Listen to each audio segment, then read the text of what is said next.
कुणाच्या विरोधात? प्रकाशरावांची. म्हणजे प्रकाशराव म्हणतात या 1108 संस्था जावाव्यात, मी म्हणतोय किमान माझ्या 13 तरी राहाव्यात.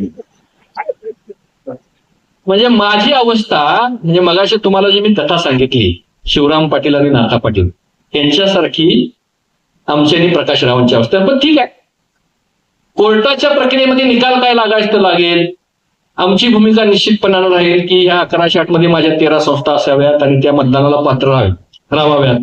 प्रकाशराव म्हणतात की काही चुकीच्या पद्धतीनं त्यामध्ये झालंय, त्या अपात्र व्हाव्यात. जो निकाल कोर्ट द्यायचा तो देईल.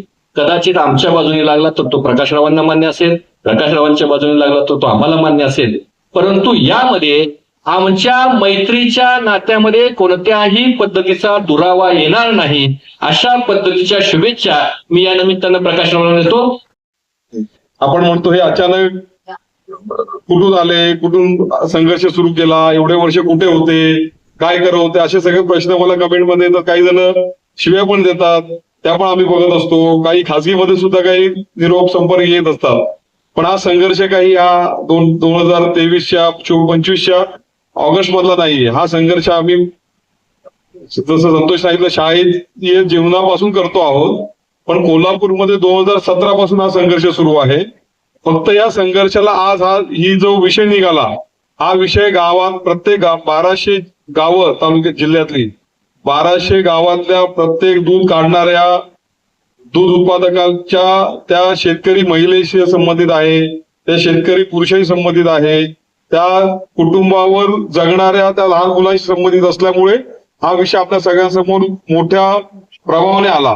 गर्जना काय करते, जिल्ह्यातला भ्रष्टाचार, जिल्ह्यातला दहशतवाद, जिल्ह्यातला जिहाद, जिल्ह्यातला मनमानी कारभार, जिल्ह्यामध्ये जे अधिकारी बसलेले आहेत ते फक्त तुमच्या आमच्या टॅक्स मधून पगार घेणार आणि फक्त काही ठराविक पुढाऱ्यांचंच काम करणार, हे जे कारभार आहे ते करू देणार नाही, यासाठी गर्जना संघटना काम करते. आमच्या समोर एखादा माजलेला अधिकारी आला तर आम्ही त्याला सांगतो पुढच्या 2 महिन्यात, 3 महिन्यात, 4 महिन्यात तुमची इकडे उचल मागणी होणार. आणि जो दिलेला शब्द आहे, आम्ही रामवचन म्हणू शकतो, दिलेला शब्द आम्ही पूर्ण करतोच. आणि आतापर्यंत एकही शब्द फेल केलेला नाहीये.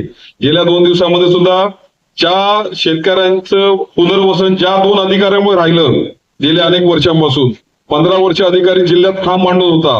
रिटायरमेंट आहे पुढच्या महिन्यात 30 तारखेला, पण रिटायरमेंट असताना सुद्धा त्याची उचलबांगडी कोल्हापुरात गेली. मुंबईमध्ये फक्त रोज जाऊन सही करायची आहे, दिवसभर मंत्रालयात बसायचं, संध्याकाळी घरी जायचं. हे काम त्या अधिकाऱ्याचं असणार, ऍडिशनल कलेक्टर लेवलचं.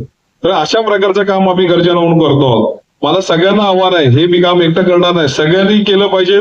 आणि एक दिवस जसं संघ म्हणतं की RSS बंद करणं हे RSSचं उद्दिष्ट आहे, सेम त्याच पावलावर विचार काम आम्ही करतो. गर्जना बंद करणं हे गर्जनाचं उद्दिष्ट आहे. समाजामध्ये अशा प्रकारच्या कामाची गरजच पडू नये.